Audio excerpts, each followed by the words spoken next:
पंजाब के लिए खतरे की घंटी बज गई। बारिशें न होने के बायस पंजाब में शदीद खुश्क साली का खतरा लाहक हो गया।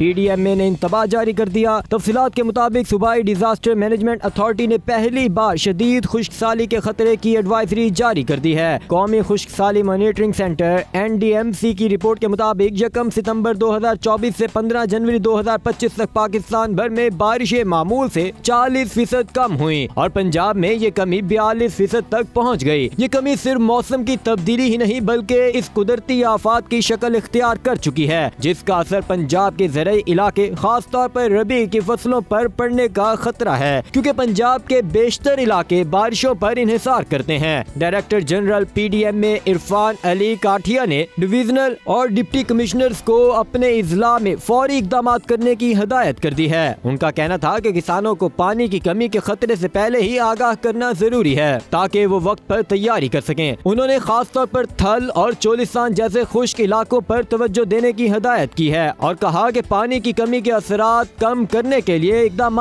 किए जाएं। इसके साथ ही महकमा स्कूल एजुकेशन को भी आगाही मुहिम में शामिल किया जाएगा ताकि वो फसलों को नुकसान से बचाने के तरीके सिखा सकें। अगर ये सूरत हाल बढ़ती है तो सिर्फ पंजाब ही नहीं बल्कि पूरे मुल्क की ज़राई मईशत मुतासिर हो सकती है। ये तमाम इकदाम किसानों की मदद के लिए हैं ताकि वो मुश्किल हालात का बेहतर मुकाबला कर सकें और मईशत में अपना किरदार अदा कर सकें।